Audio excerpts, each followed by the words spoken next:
The day I discovered my grandfather's secret, he forever lost what he valued most.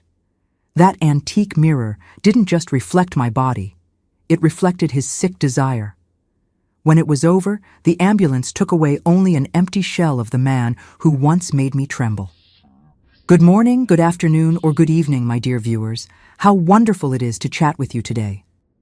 I'm Eleanor Miller, 72 years old, and living in Greenfield, Massachusetts, a town that welcomed me after life's many twists and turns. I was born in Charleston, South Carolina, but life brought me here almost 30 years ago, and I've made my peaceful corner here. These days, my greatest joy is tending to my herb garden. I grow basil, rosemary, mint, fennel, and so many others I can barely count them on my fingers. Each plant has a purpose, you know. Some are for seasoning food, others for making teas that cure everything from stomach aches to a heavy heart. My neighbors always come asking, "Miss Eleanor, do you have a tea for headaches?" Or, "Miss Eleanor, what would you recommend for this anxiety?" And I go out, pick the right herbs, explain how to prepare them, and see the relief on their faces afterward. This knowledge about medicinal plants began when I was just a little girl with my grandmother Ruth, God rest her soul. She taught me the name of every plant in her yard, showed me how to harvest without harming the roots, how to dry the leaves just right. But after she passed, that knowledge stayed dormant inside me for many years. I only truly became interested again when I was in my 50s, after my children had grown wings and flown from the nest. From where I'm sitting on my porch, I can see my entire backyard. I have a wooden rocking chair that my late husband, George, made with his own hands. The floor is well-preserved wood that creaks a little when I rock. In front, I have ferns in pots that cascade down like green waterfalls. In the bed beside them, my herbs grow organized in small squares, their aroma mixed with the smell of fresh coffee that I always have in the thermos beside me is the perfume of happiness for this old lady.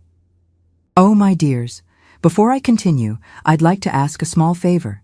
If you're enjoying my storytelling, please click the like button and subscribe to the channel.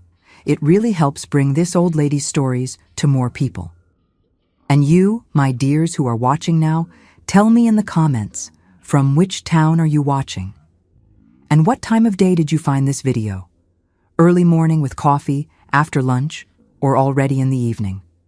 I always read all the comments, and I'm so happy to know where you're from and when you take time out of your day to listen to Grandma's stories here.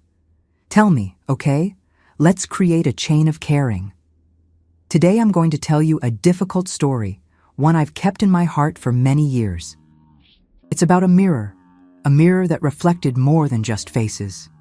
It reflected secrets, pain, and in the end, liberation. It's about how, sometimes, we need to face our own reflections to find out who we really are. This story begins many years ago, when I was still a girl with braids and dreams, and how an object as simple as a mirror can hold so many painful memories, but can also be the path to liberation. It's a story of survival, my dears. A story about how sometimes we need to take the reins of our own lives, even when everything seems too dark. Prepare your heart, because this story isn't easy, but I promise that, like every storm that passes, there's always a rainbow at the end. Let's go back in time, to when I was just a girl, with the innocence that life hadn't yet taken from me. My childhood in Charleston was like a clear sky day that gradually becomes covered by dark clouds. At first, everything was light. I was born in 1953 in a simple but love-filled house near the harbor. My father, Jeremy, worked as a stevedore, loading and unloading the ships that arrived. He was a tall man with calloused hands and an easy smile. My mother, Lenora, was a woman of delicate beauty with dark hair that fell to her waist. She used to sing while sewing clothes for the wealthier families in town. It was just my younger brother Timmy and me. He was 3 years younger. Our house was small, made of wood, painted light blue, with a dirt yard where we played, and an old mango tree that gave us shade on hot summer days. On the living room walls, some black and white portraits told the story of our family. One showed my paternal grandparents, Oliver and Ruth, on their wedding day. Grandma Ruth was a wise and gentle woman. She was born in Pennsylvania and kept many traditions from her German ancestors, especially knowledge about herbs and natural remedies. She had a special way with plants, talked to them as if they were people. "Plants are like children," she would say. "They need love, attention, and discipline to grow right." Every Sunday we would have lunch at my grandparents' house, which was on the other side of town. It was a larger, older house, with a big plot in the back where Grandma Ruth grew her herbs and vegetables. I remember the smell of sweet potato bread coming out of the wood stove, the fish stew with grits that she prepared with the sea bass Grandpa Oliver caught at the harbor. Life followed its natural course. I went to public school, played tag and hopscotch with the other kids on the street, helped Mom hang clothes on the line, learned from Grandma Ruth to recognize plants by smell and leaves.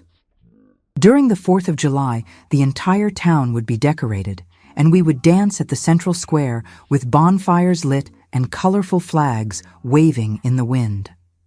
During the town's Heritage Festival, which was Charleston's biggest celebration, I was enchanted by the processions, the parades, the grand marshal and lady in their formal attire.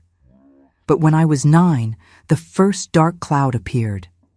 Dad had an accident at the port. A steel cable snapped and hit several people, including him. He was bedridden for 3 months, unable to work. It was the first time I saw worry on my mother's face. Money started getting tight, and she began sewing until late at night to compensate. After Dad recovered, things were never the same again. He couldn't get the same job, started drinking more than he should. Arguments between my parents became frequent. I remember hiding under the covers with Timmy, covering his ears while we heard the shouting coming from the kitchen. It was during this time that I started spending more time at my grandparents' house. Grandma Ruth noticed when I was sad and would take me to the yard to teach me about plants. "Look at this one, Ellie," she would say, showing an herb with small leaves. "It's stonecrop. It looks weak, but it's strong enough to break kidney stones. Sometimes we need to be like this little plant, small but determined." When I turned 12, the biggest storm arrived. Mom suddenly fell ill. It started with coughs that wouldn't go away, then fever, weakness. The town doctor said it was tuberculosis, a disease that at that time was practically a death sentence for the poor. Within months, she wasted away before our eyes. Dad, who was already distant, dove deep into drinking. My mother's funeral was on a morning with a light drizzle. I remember the simple coffin, the white flowers, the pastor praying, and my father stumbling, being supported by friends from the port. Grandma Ruth hugged me on one side, holding Timmy on the other, while Grandpa Oliver remained silent, with a hard look I had never seen before. In the following months, life at home became unbearable. Dad barely showed up, and when he did, he was drunk, sometimes violent. He broke things, yelled at us. I, at 12, tried to care for Timmy in the house as best I could, but it was too much for a girl. That's when Grandma Ruth decided we would live with them. "You can't stay alone in that house anymore," she said one day, showing up with 2 empty suitcases. "Pack what you have, you're staying with us until your father straightens out." The move to my grandparents' house was like finding a safe harbor amid the storm. Grandma Ruth reorganized our lives. We started attending school regularly again, had schedules for studying, for helping with house chores, for playing. Grandpa Oliver was more reserved, stricter, but he respected her decisions. For almost a year, we lived like this, in a peaceful routine that was healing the wounds of losing Mom. Timmy started smiling again, behaving like a child. I grew even closer to Grandma Ruth, absorbing everything she taught me about plants, about life. Dad would show up from time to time, always promising he would straighten out, that he would soon come to get us, but he never kept his word. Then, when I was 13, came the second great loss. Grandma Ruth, who seemed so strong despite her age, suddenly fell ill. Unlike Mom, it was quick. A stroke, they said. One morning she couldn't get out of bed. The left side of her body wouldn't respond. Her speech was slurred. 3 days later, she was gone. Her funeral was very different from my mother's. People came from all over town, even from neighboring counties. People she had helped with her homemade remedies, with her advice, with her kindness. As the coffin was lowered into the ground, I noticed there was something different in my grandfather's eyes. It wasn't just sadness. It was something deeper, more disturbing.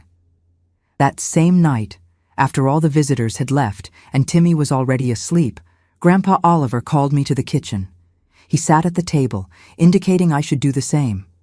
His large, wrinkled hands held a cup of tea that had gone cold without him drinking it. "Eleanor," he said, in a voice I barely recognized, "things are going to change around here now. Timmy is going to your Aunt Celeste's house in Columbia. She's already agreed to take him in. As for you—" He paused, looking at me in a way that made me freeze inside. "You'll stay with me. You look a lot like your mother, you know. She was my only daughter, and now you're all I have left of her." At that moment, I didn't understand the weight of those words. I didn't understand why Timmy would be sent away while I would stay. I didn't understand what it meant to be all that was left of my mother for my grandfather.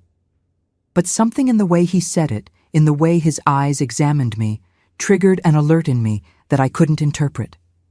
A week later, Timmy was taken to Columbia.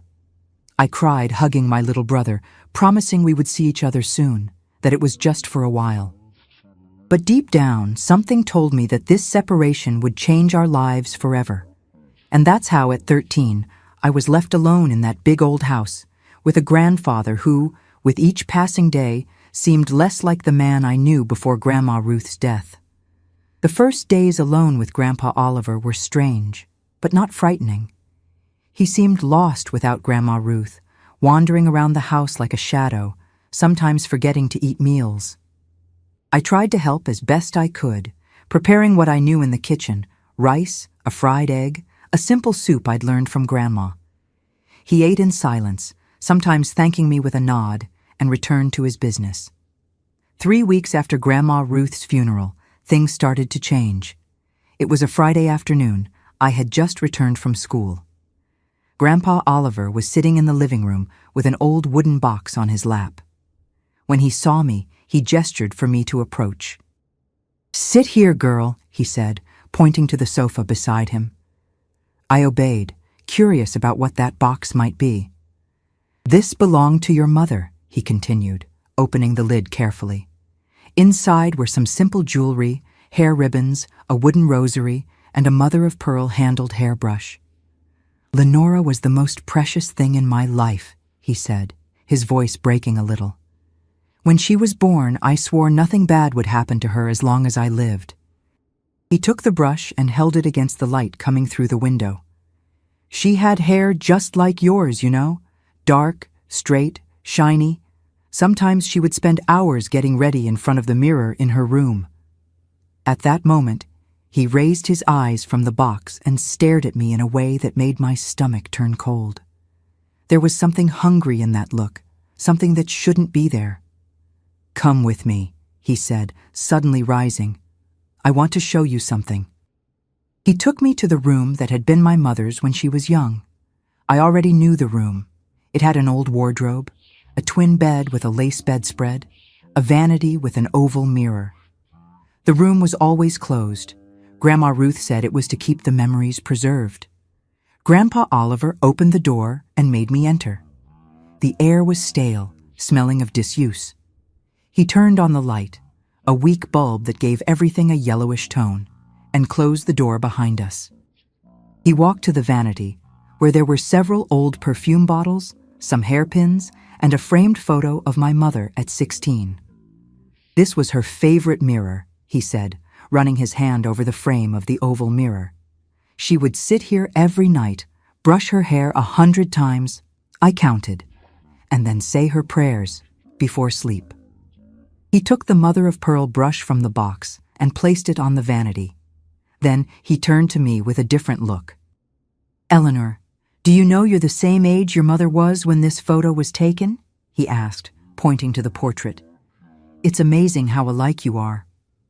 He picked up the photo and placed it next to my face, looking from the portrait to me and back to the portrait. The same eyes, the same face shape, even the same way of getting embarrassed when someone notices you. I tried to smile, uncomfortable, but there was something strange happening.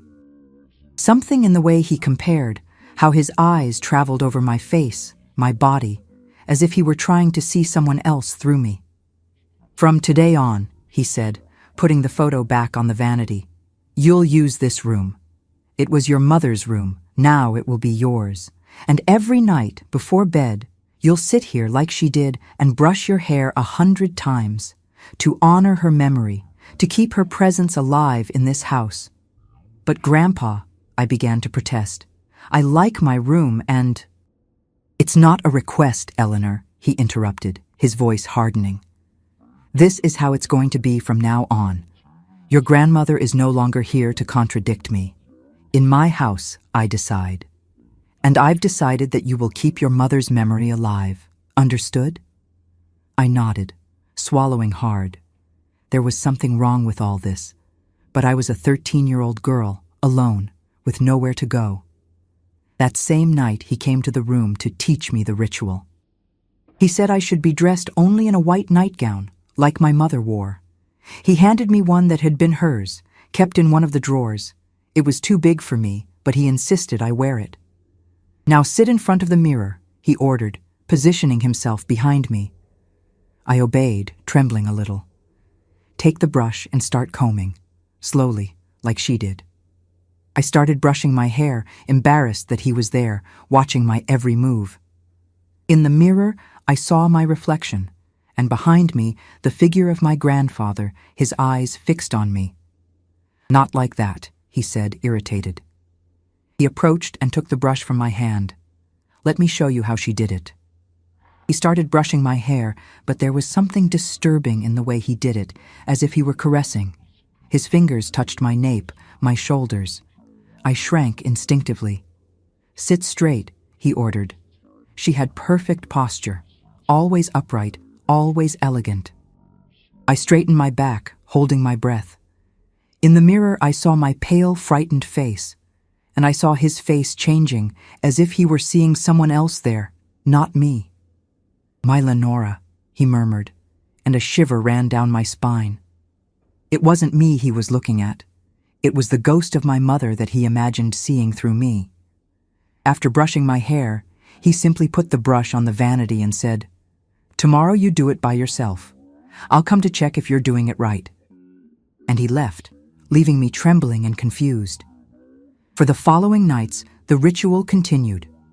I brushed my hair in front of the mirror while he watched from the door. As the weeks passed, he began to bring more things that had belonged to my mother: a pink lipstick, a dress, a pair of ballet flats. "Try it on," he would say.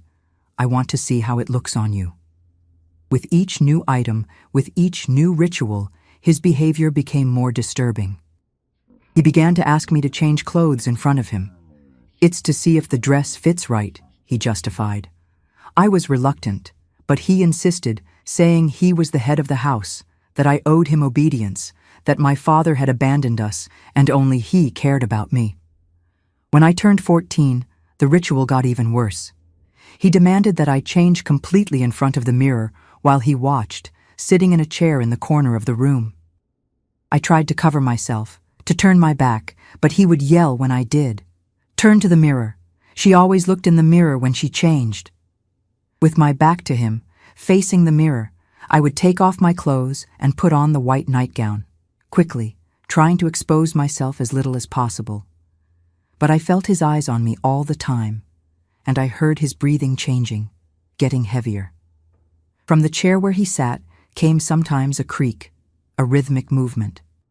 I kept my eyes fixed on my own face in the mirror, refusing to look at his reflection, refusing to understand what was happening there. After the ritual, I would lie in bed, curled up, and cry silently until falling asleep. In the first months, I wrote desperate letters to Timmy, to my father, asking for help. But Grandpa controlled the mail. No letter left that house. At school, I became quiet, withdrawn. I was ashamed, as if everyone could see what was happening inside those walls.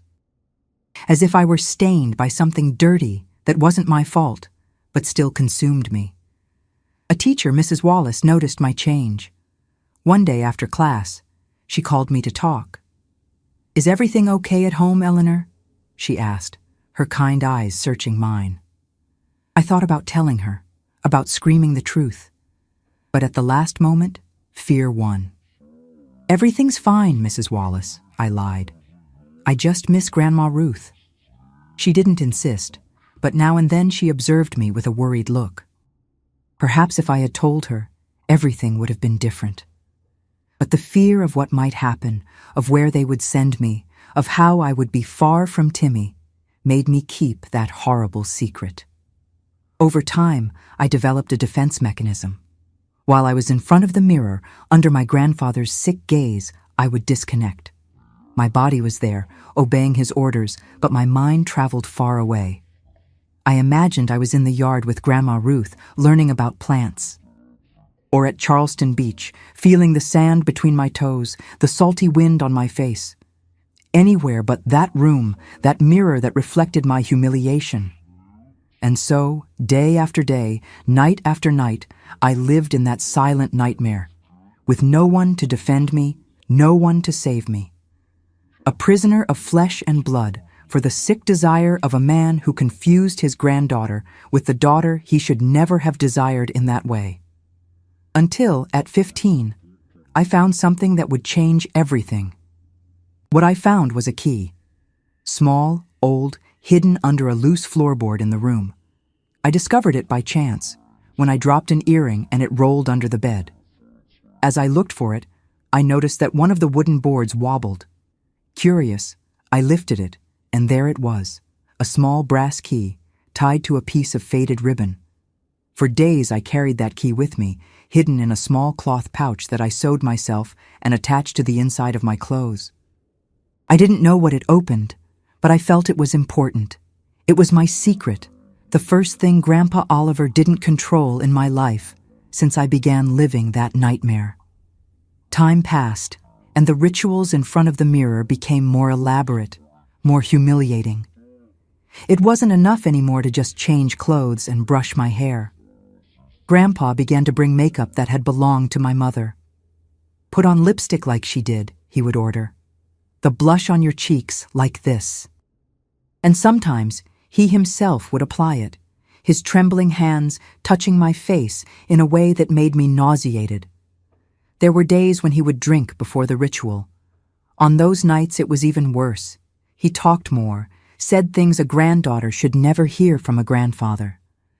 "You're as beautiful as she was," he would mutter. "Sometimes, when I look at you, it's as if she had come back to me. My Lenora, my little girl." And then, there were moments when he came too close. He would stand behind me, so close I could feel his whiskey breath on my neck. His hands would rest on my shoulders, then slide a little, and I would close my eyes tightly, disconnecting completely, going to the safe place inside my head where none of that was happening. At school, my performance declined. I couldn't concentrate, living in a constant state of alert and exhaustion. Mrs. Wallace tried to talk to me again, this time more directly. "Eleanor, I'm worried about you," she said, sitting next to me during recess. "You were one of the best students, and now you can barely turn in assignments. Your eyes, they look so sad. If something's happening, you can tell me. I can help." I opened my mouth, thinking about telling everything. But then I remembered my grandfather's threats. "If you tell anyone, I'll say you're lying, that you're making up stories to get attention. And no one will believe you, because I'm a respected man in this town. They'll send you to a boarding school, or worse, and you'll never see your brother again." "It's nothing, Mrs. Wallace," I replied, forcing a smile. "I just haven't been sleeping well. I've been having nightmares." That, at least, wasn't a lie. When I turned 16, something happened that intensified my suffering even more. Timmy, my brother, came to visit us. Aunt Celeste brought him to spend a weekend in Charleston. He was different, taller, with his voice changing, No longer the little boy I knew, but his eyes were the same, gentle and curious. It was wonderful to see him, hug him, hear about his life in Colombia. He talked about school, friends, things Aunt Celeste let him do. He seemed happy, adjusted.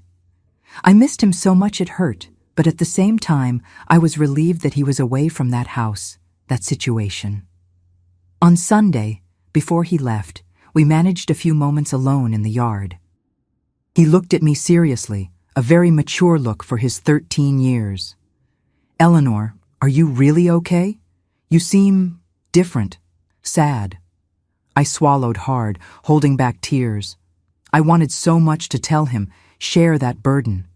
But what good would it do? He was just a boy. He couldn't help me, and I didn't want to taint his new life with my horrors. "I'm fine," I lied. "Just missing you and Mom, and Grandma Ruth." He nodded, not totally convinced. "If you need anything, write to me, okay? Aunt Celeste always reads the letters you send." At that moment, I realized that Grandpa was intercepting not only the letters I sent, but also those Timmy sent me. One more control, one more isolation. I smiled at my brother, promising to write, knowing he would never receive my words. After Timmy's departure, Grandpa was in a bad mood. That night, the ritual was particularly humiliating. He brought a dress that had been Mom's, a party dress, light blue, with small pearls embroidered on the neckline. "Put it on," he ordered, throwing the dress on the bed. I obeyed, trembling. The dress was beautiful, but it caused a tightness in my chest to wear it. It was as if I were profaning her memory. "Now dance," he said, sitting in the chair.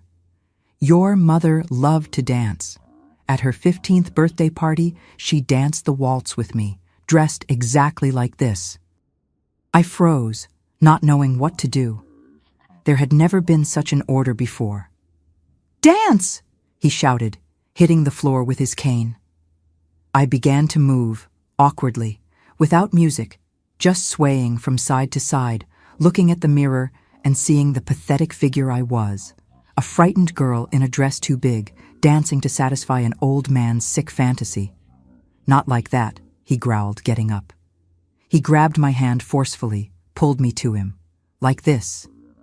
And he began to guide me in an imaginary waltz around the small room, squeezing my waist tightly, his breathing heavy and smelling of whiskey.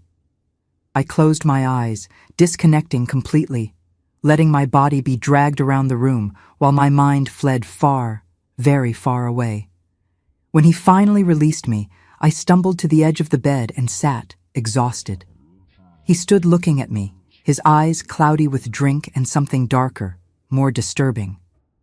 "You'll never be like her," he muttered, a mixture of anger and disappointment in his voice. "You'll never have her grace, her beauty. You're just a pale imitation."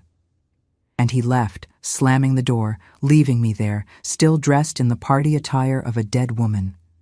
That night, after he fell asleep, I heard his snores coming from the room across the hall. I made a decision. I needed to find out more about my mother, about what really happened to her. Maybe this would help me understand, find a way out of that hell. I remembered the key I had found. I began to test it on all the locked drawers in the house, on cabinets, on old trunks. Nothing worked. Until, on a night of insomnia, I had a flash. I looked at the oval mirror, at its ornate frame. There was a small lock on the back, almost imperceptible. With trembling hands, I fitted the key. It turned easily, as if it had been used recently. I heard a click, and to my surprise, the back of the mirror opened like a door, revealing a secret compartment. Inside was a stack of yellowed letters, tied with a faded red ribbon. I picked them up carefully, feeling the weight of those papers. I sat on the bed, turned on the small lamp beside it, and began to read. The first ones were love letters, exchanged between my mother and a man named Ernest. Passionate letters, full of plans for the future, for a life away from Charleston. My mother had a secret boyfriend, someone my grandfather clearly didn't approve of. My dearest Ernest, one of the letters said, I've already spoken to Mother about our plans. She supports us, but is afraid of Father's reaction. You know how controlling he is, how he never lets me breathe. Sometimes I'm afraid of him, of the way he looks at me when he thinks I'm not watching. I continued reading, my heart racing. In later letters, the tone changed, became more desperate. We need to leave soon.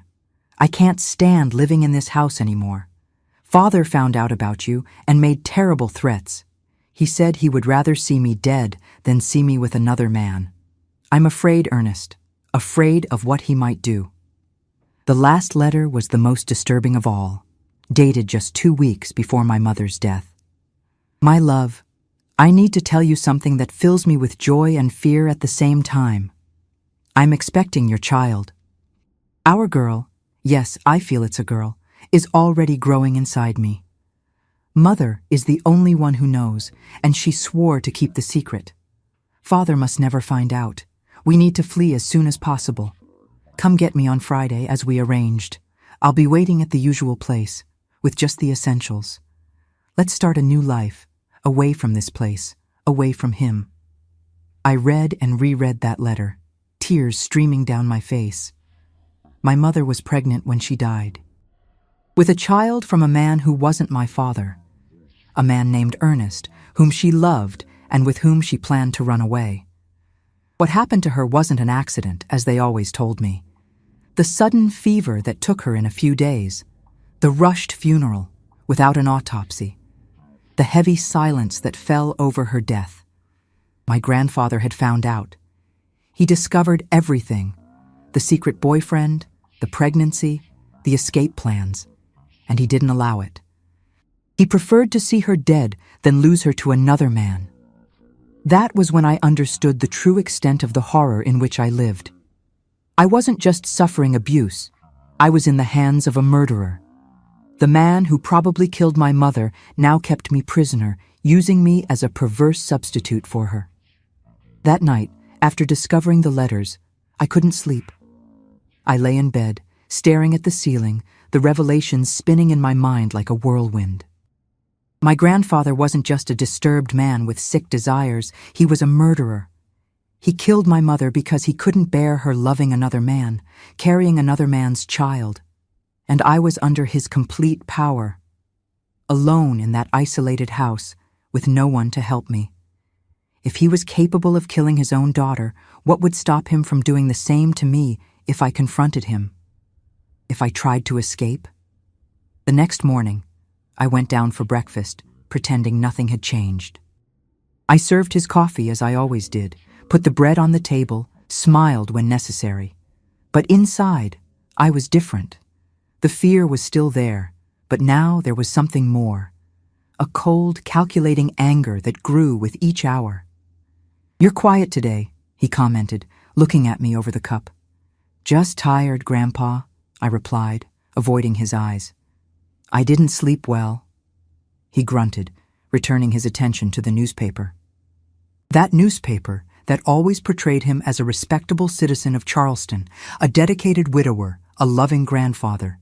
The mask he wore for the world, while inside the house, he was a monster. In the following days, I continued the charade, obedient during the day, submissive during the nightly rituals. But while he watched me in front of the mirror, while I danced in dresses that had been my mother's, my mind worked, planning, calculating. The letters had mentioned an Ernest, the man my mother loved, the father of the baby she was carrying when she died. Could he still be living in Charleston? Did he know what had happened to her? I needed to find him, but how to do that without alerting my grandfather? The opportunity came on a Sunday afternoon, when Mr. Jenkins, an old friend of my grandfather's, came to visit. They sat on the porch to have coffee and talk about old times. I served them, silent as a ghost, when I heard Mr. Jenkins mention a name that made my heart leap. "I heard Ernest Hayes is back in town," he commented casually. "After all these years in Atlanta, he came back to take care of his sick mother. Strange, isn't it? After all that scandal with your girl, I thought he would never set foot in Charleston again." I saw my grandfather's face harden, his hands gripping the chair arms so tightly that his knuckles turned white. "Don't mention that name in my house," he said, voice trembling with contained rage. "Sorry, Oliver," Mr. Jenkins replied, clearly uncomfortable. "Didn't mean to bring up bad memories. Just thought you should know, in case you run into him around town." The conversation changed course, but that information kept hammering in my head. Ernest Hayes. He was alive. He was in Charleston. And apparently there was some scandal involving him and my mother, something the whole town knew about. That night, the ritual in front of the mirror was the worst of all. My grandfather had been drinking since the afternoon, after Mr. Jenkins left. When he called me to the room, his eyes were red, his voice more slurred than normal. "Today you'll wear this," he said, throwing a wedding dress yellowed by time onto the bed. "It was your grandmother's. Your mother never got to wear it, the ungrateful girl. She preferred to run away with that. His hands closed into fists, and for a moment I thought he was going to hit me. But he just threw himself into the chair, observing me with those eyes that seemed to burn. "Get dressed," he ordered. With trembling hands, I put on the wedding dress. It was far too big for me, dragged on the floor. The fabric smelled of mold, of the past, of secrets kept for decades. "Now turn to the mirror and say, 'I promise to be faithful to you, Oliver, all the days of my life.'" I froze, the horror of what he was asking hitting me like a punch. He wanted me to interpret not just my mother now, but also my grandmother. Or worse, he wanted me to be the bride that my mother never was for him. I can't do that, Grandpa," I whispered. He got up with a jump, surprisingly agile for a man his age. In 2 steps, he was beside me, holding my arm with enough force to leave marks. "You'll do what I tell you to," he growled, his face so close to mine that I could smell the whiskey breath. "You owe me obedience.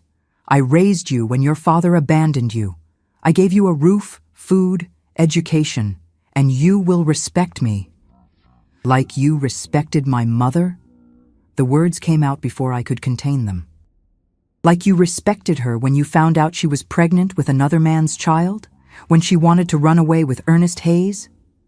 His eyes widened, first in shock, then in fury. The hand that held my arm closed even tighter. "Where did you hear that name? Who told you about him?" "I read the letters," I confessed, raising my chin in defiance. "The letters Mom hid behind the mirror. I know what you did to her." "I know you killed her when you found out she was going to run away." It was as if a dam had broken. All the fear, all the anger, all the humiliations of those years exploded in my words. I was shouting now, not caring if the neighbors would hear, if the whole world would hear. "You killed her, and now you want to turn me into her. You want me to be the daughter you lost, the woman you never had." His expression changed. The anger gave way to something colder, more calculating. He released me, taking a step back. "You have no proof of anything," he said, his voice suddenly calm. "Nobody would believe you. I'm Oliver Miller, respected by everyone in this town. And you? You're just a disturbed girl who lost her mother too early, a girl who makes up stories for attention." He walked to the door, turned to me one last time. "And if you try to tell anyone at all, about your crazy theories or about our private moments, well, accidents happen, Eleanor. Like it happened to your mother." The door closed, and I collapsed on the floor, still dressed as a bride, trembling uncontrollably. His threat was clear. If I spoke, he would kill me, like he killed my mother, and no one would suspect him, the respectable widower, the dedicated grandfather. That night, I cried until I had no more tears. When the sun began to rise, I had made a decision. I couldn't continue living in that hell. I couldn't wait for someone to save me. I would have to save myself. I remembered something Grandma Ruth taught me years ago, when she showed me her herbs. "Some plants heal," she would say. "Others can do harm if used the wrong way. You need to know the nature of each one well. And then, a plan began to form in my mind. A plan that would require patience, care, and courage. If he could use my body as an object of his sick fantasies, I would use his own pride and vanity against him. My first action was to find Ernest Hayes. Not to ask for help. I had already decided this was a path I would walk alone, but to better understand what happened to my mother, to confirm my suspicions. For days, I made up excuses to go out alone.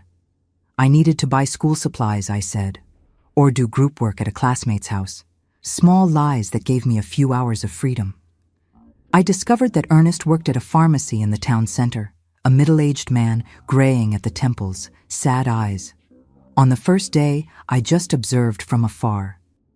On the second, I gathered courage and entered the pharmacy, pretending I needed to buy something for a headache. When he helped me, his eyes widened as if he had seen a ghost. "My God," he murmured, "you're the spitting image of her."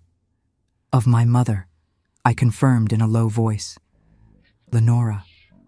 He turned pale, looking around to make sure we were alone in the store. "You're her daughter. Eleanor, isn't it? How did you find me?" "I need to talk to you," I said urgently. "About what happened to her, about my grandfather." He hesitated, clearly frightened, but ended up agreeing to meet me after his shift, on a bench in the church square where no one would find it strange for an adult and a teenager to be talking. And it was there, as the sun was setting, that Ernest told me everything. How he and my mother fell in love in secret. How my grandfather had always been possessive, controlling, with a sick jealousy of his only daughter. How they planned to flee when they discovered the pregnancy. But on the night we arranged to meet, she didn't show up, he said, his voice breaking with emotion. I found out later that she was sick, with a mysterious fever. And then, he couldn't finish, covering his face with his hands. "You think he poisoned her?" I asked directly. Ernest raised his face, looked into my eyes. "I always thought so. Never could prove it. I tried to talk to the police at the time, but who would believe me against Oliver Miller? I was thrown out of the station, threatened. I ended up leaving Charleston." At that moment, all my suspicions were confirmed. I thanked Ernest for the conversation and got up to leave. "Eleanor," he called, "you're not safe in that house. Let me help. I can talk to the police. We can—" "No," I interrupted. "No one can help me now. But don't worry. I'll take care of everything." And it was with that determination that I returned home, ready to execute the plan that would forever change my life, and the life of the man who destroyed my mother and was trying to destroy me. My plan began to take shape meticulously. The meeting with Ernest gave me more than confirmation. It gave me access. When I told him vaguely that I needed a way to protect myself, he understood between the lines. As a pharmacist, he knew substances that I would never have access to alone. "I can't give you anything that would cause permanent damage," he said hesitantly. "That would be unethical and illegal. But I can give you something that causes enough discomfort for you to gain time and escape, if necessary." He gave me a small vial with a clear liquid. "This is a potent skin irritant. In direct contact, it causes redness, intense itching, a burning sensation. It's not lethal, but it's extremely unpleasant. Use it only in self-defense, Eleanor." I thanked him, but I knew that was just the beginning. What I was planning was more complex, more definitive. I didn't just want to escape. I wanted justice. I wanted him to never be able to do to another human being what he did to my mother and to me. At school, I began to pay more attention in chemistry classes. I asked the teacher questions about chemical reactions, about caustic substances. "It's for a special project," I explained, when he seemed surprised by my sudden interest. I took detailed notes, researched at the town library. At home, I began to observe more carefully my grandfather's hygiene habits. His vanity was his weak point. Even at 70, he prided himself on his appearance, on his hair still dark with few white strands, which I knew he secretly died. He had a strict routine. Every morning he would spend half an hour in the bathroom shaving, applying lotions, colognes. Among his products, there was a specific aftershave lotion he used daily, an amber liquid in a glass vial with a brass cap. It was imported, expensive, and he guarded it like a treasure. "It was your grandfather who taught me to be a gentleman," he would sometimes say when visitors commented on his pleasant smell. "A man of respect takes care of his appearance." That lotion would be my means. For weeks, I worked discreetly. On afternoons when I had permission to go to the library, I diverted my path to Ernest's pharmacy. He provided me with small quantities of substances that, in isolation, were harmless, but which, combined in the right way, would produce the effect I sought. "Don't tell me what this is for," he would say, handing me the vials in a discreet bag. "Just promise me you're safe." "I am," I would answer, "or I will be soon."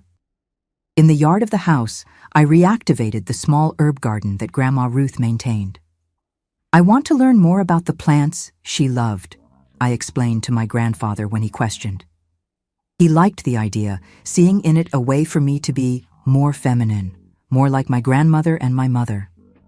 Little did he know that among the innocent herbs, mint, rosemary, basil, I cultivated some more potent species whose extracts would be crucial ingredients in my formula. In a common school notebook, disguised as biology notes, I recorded my experiments. I tested small quantities on leaves, on pieces of fabric, observing the reactions. I adjusted the proportions, refined the mixture. It needed to be perfect, strong enough to cause the damage I intended, but not so obvious that it would seem a deliberate attack. The ideal opportunity came in June 1970, when I turned 17. My grandfather, in one of his rare gestures of false kindness, decided to give me a present, an entire day in town, alone, with some money to spend. "You've been a good girl, obedient," he said. "You deserve a reward." What he didn't know is that I would use that day to finalize my preparations. I bought a small vial identical to his aftershave lotion. I briefly met with Ernest, who gave me the last component I needed. "Eleanor, are you sure you don't want me to intervene?" he asked, concern evident on his face. "I can talk to the authorities. I can take you away from here." "No, Ernest," I replied firmly. "This is my battle, and it's almost over." That night, I executed the final part of the plan. After my grandfather fell asleep, helped by a special tea I prepared with an herb that induced deep sleep, I silently entered his bathroom. With steady hands, I replaced the contents of the aftershave lotion with my mixture. The liquid had the same color, the same appearance, but its effects would be completely different. I returned to my room, the room that once was my mother's, and waited, sitting on the edge of the bed, looking at the oval mirror that had witnessed so many humiliations. For the first time in years, I felt no fear looking at that mirror. I felt power. The next morning, I woke up early but remained in the room, waiting.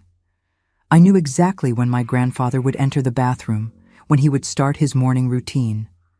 I knew the exact moment when he would apply the lotion. The scream came precisely at the time I expected, a sound I had never heard before coming from my grandfather's throat. It wasn't of anger nor authority, as I was used to. It was a scream of pure pain, of panic. I left the room, pretending to be frightened by the noise. I saw my grandfather staggering out of the bathroom, hands clutching the lower part of his body, face contorted in an agony that gave me a satisfaction I've never confessed to anyone until today. "What is it, Grandpa?" I asked, with perfect innocence. "What happened?" He couldn't speak, just moaned, trembling. His face was red, sweaty, eyes wide with pain and confusion. "I'll call for help," I said, running to the phone. The ambulance arrived in less than 20 minutes. The paramedics found him still on the floor, semi-conscious from pain. They asked questions that I answered with as much vagueness as possible. "I don't know what happened. He was in the bathroom, shaving as always, and then I heard the scream." At the hospital, the doctors were perplexed. "It looks like a severe allergic reaction," one of them said, "but I've never seen anything like it. There are signs of chemical burns in the genital region and, well, the damage is extensive." I stayed by his bed in the hospital, playing the role of the dedicated and concerned granddaughter. When we were alone, however, I leaned close to his ear and whispered, "I know what you did to my mother. This is for her, and for me. You will never use your masculinity to hurt anyone again." His eyes widened, finally understanding, but he was too weak, too doped up on painkillers to react. The official diagnosis was severe allergic reaction to personal hygiene product, complicated by chemical burn. The doctor explained that sometimes ingredients in beauty products can undergo alterations over time, becoming irritating or even caustic. "Especially these imported products, without proper inspection," he added. The most serious part, which was only revealed to me as the closest relative, was that the damage was permanent. The tissues in the genital region had suffered such severe necrosis that any sexual function would be impossible from then on. In addition, there would be loss of control over urination, requiring the use of medical devices for the rest of his life. "I'm sorry, miss," said the doctor in a solemn tone. "Your grandfather will never be, well, the same man again." I nodded, pretending sadness, while inside I felt only a cold calm. Justice had been done. Not in the way society would approve, but in the only way possible under the circumstances. He would continue to live. I'm not a murderer like him, but he would have to live with a constant humiliation, a daily reminder of his crimes. My grandfather was hospitalized for almost a month. When he finally was discharged, he returned home like a shadow of the man he had been. He would sit for hours on the porch, staring at nothing, barely speaking. The pride, the arrogance, the power he displayed, all gone. The mirror ritual never happened again. He could barely look at me now, would avert his eyes when I entered the room. Our roles had reversed. Now I was the one with power, and he was the one who feared. I continued to care for him, for appearances. The entire town commented on how dedicated I was, how admirable the way I took care of my poor grandfather after his accident. No one suspected the truth. No one except Ernest, who kept our secret until the end. 6 months after the incident, I received a letter from Aunt Celeste. My brother Timmy, still 13, had received a scholarship to a boarding school in Richmond. She asked if I would like to move to Columbia, live with her while I finished my studies. "I imagine it's hard to take care of your grandfather alone in the condition he's in," she wrote. "There's room for you here, and we could hire someone to help with his care." The offer was tempting, but I had other plans. I replied thanking her, but explaining that I needed to stay in Charleston. What I didn't say is that I wasn't finished with what I started. On an October afternoon, after the nurse who came daily to take care of my grandfather had left, I sat beside him on the porch. He was in the wheelchair, looking at the garden that I now cultivated alone. "Grandpa," I said, my voice calm, controlled, "I want you to know something. I found Ernest Hayes." He slowly turned his head toward me, his eyes revealing fear for the first time. "He told me everything about Mom, about the baby she was expecting, about how you poisoned her when you found out she was planning to flee." My grandfather opened his mouth to deny it, but I interrupted him. "Don't worry, I won't report you to the police. I don't have concrete evidence. It would be your word against mine. And besides..." I paused, smiling softly. "I think you're already paying for what you did." I stood up, adjusting the shawl on my shoulders. "I'm moving to Columbia next month. I've already arranged for a nurse who will live here, take care of you full time. She's very competent, but she's not family, so she won't have the same patience that I have with your special needs." His eyes filled with tears, of anger, of fear, of shame, I can't say. For the first time in my entire life, I saw my grandfather cry. "One last thing," I added, leaning closer. "That mirror in Mom's room? I had it removed this morning. donated it to a thrift store in town. Someone will buy it, take it home, use it to admire themselves, and you will never be able to use it for your perversions again. I turned my back and entered the house, feeling a weight being lifted from my shoulders. It was done. The cycle of abuse that began with my mother, that continued with me, was finally broken. In November 1970, I moved to Colombia to live with Aunt Celeste. For the first time in years, I felt free. I finished high school, got a job as an assistant in a local pharmacy, an irony that didn't escape me. I reconnected with Timmy during holidays, slowly rebuilding our sibling relationship. As for my grandfather, I learned that he lived 7 more years in that house in Charleston, a broken man without the strength or the will to continue his evils. When he died in 1977, I went to the funeral, not out of respect or mourning, but to make sure that chapter of my life was definitely closed.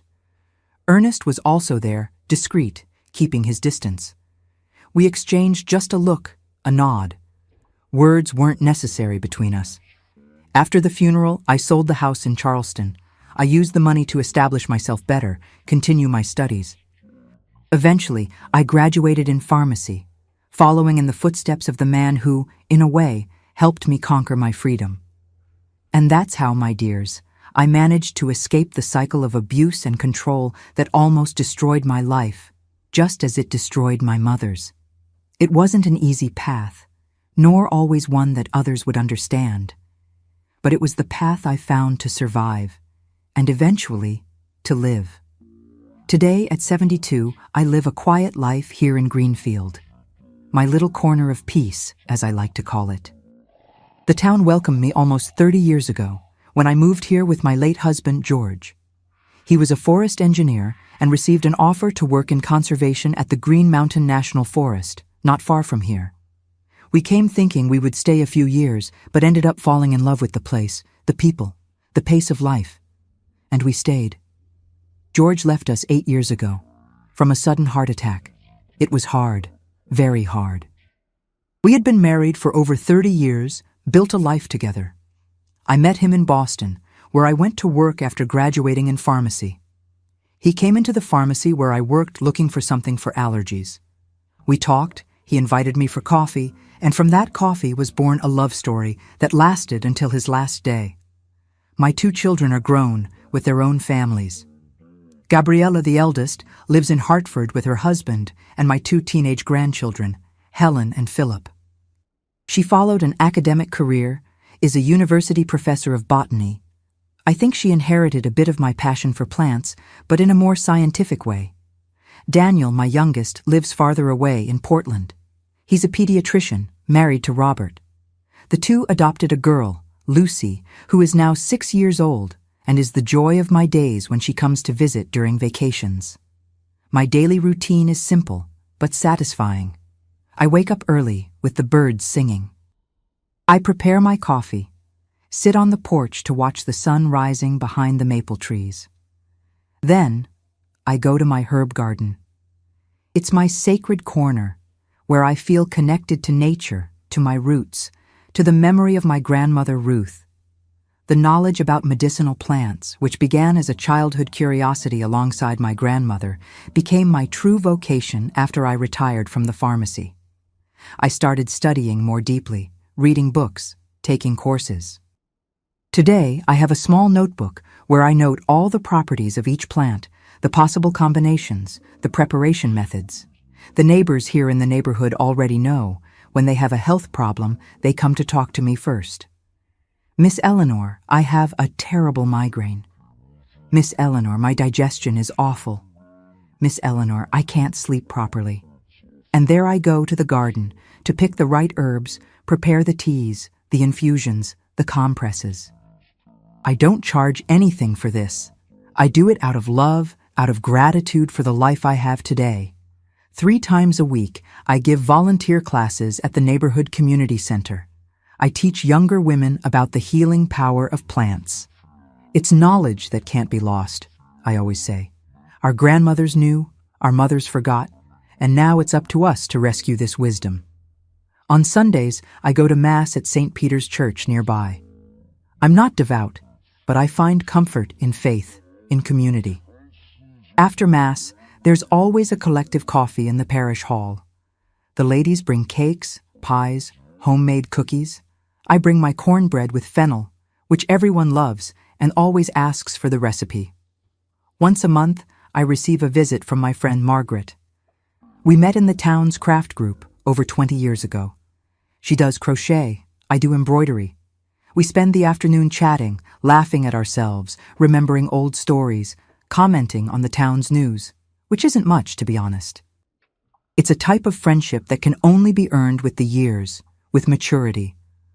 On special dates, like Christmas or birthdays, my children come to visit with their families. The house becomes full, noisy, alive. I cook for days, preparing all the favorite dishes of each one. I see my grandchildren growing, becoming more independent with each visit.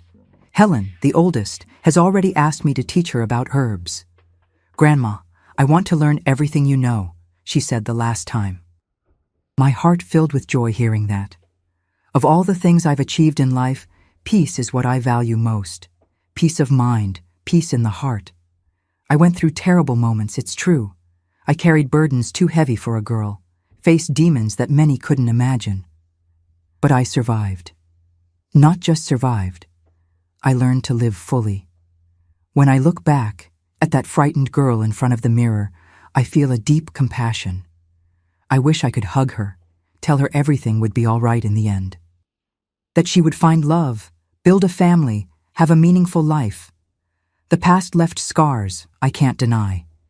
Even today, I have difficulty with large mirrors. I prefer the small ones, just functional. My house doesn't have full-length mirrors, and even the smaller ones are in discreet places, never highlighted. It's a small adjustment I make to maintain my serenity. I also never managed to establish a close relationship with my father after everything. He continued his life erratically, rarely appearing, always with promises he didn't keep. But I made peace with this absence, understood that he too was a victim, in his way, of circumstances and his own weaknesses. With my brother Timmy, the story was different. We rebuilt our bond over the years. He lives in Denver today, is a retired math teacher.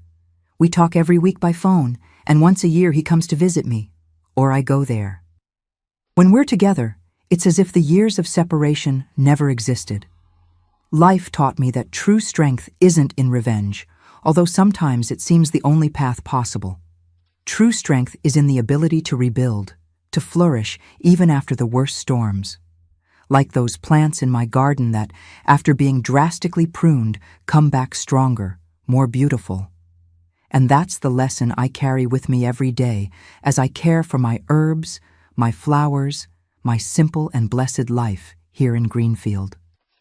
My dear viewers who have stayed with me until here, I want to leave you with some words from the bottom of my heart. If you are going through difficult times, through abuse, through situations that seem to have no way out, know that you are not alone. In every corner of this world, there are people willing to extend a hand, to listen, to help.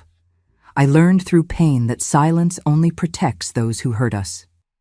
Today, unlike in my time, there are stronger laws, there are support networks, there are people prepared to believe you.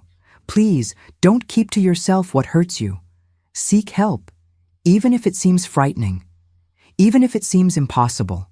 You know, when I was just a girl trembling in front of that mirror, I thought I would never feel joy in life again.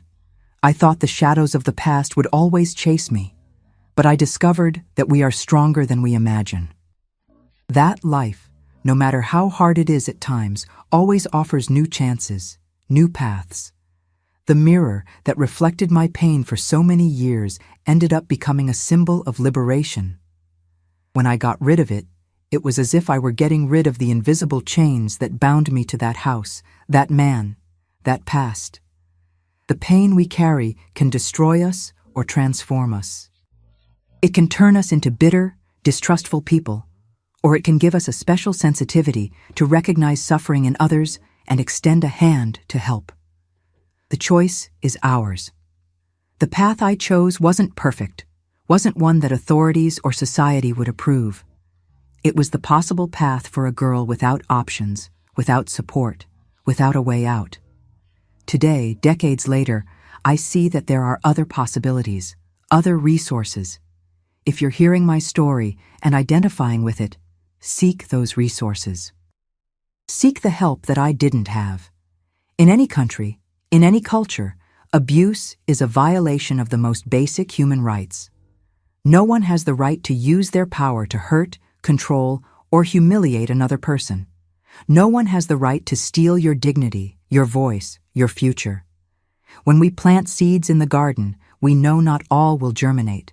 Some will be carried by the wind, others will be eaten by birds. But those that find fertile soil, water, and sun, they grow and blossom, sometimes in ways we can't imagine. Our life is like that. Even in the worst circumstances, the seeds of hope, resilience, inner strength are there, waiting for the right moment to sprout. Today, I look at my herb garden and see in it proof that life always finds a way. Even after the harshest winter, spring comes, bringing new leaves, new flowers, new possibilities. So, my dear, don't give up. Don't allow the shadows of the past to steal the light of your future. You are stronger than you imagine, more resilient than you believe. And you deserve a full, safe, happy life. And to all who watched me until here, I ask a special favor. If this video touched your heart, if my story made sense to you, subscribe to the channel and hit the bell. Each subscription is like a little seed planted. It's like saying that stories like mine matter, that they can help other people who are going through difficult times. Do it now, don't wait even one more minute. And leave in the comments the word rebirth, just so I know who stayed with me until the end of this journey. Let's create together a chain of support and hope, because no one should face life's storms alone. Thank you for listening to me, for giving me a few minutes of your time. May God bless each one of you, and may the peace I found after so many struggles also find a place in your hearts.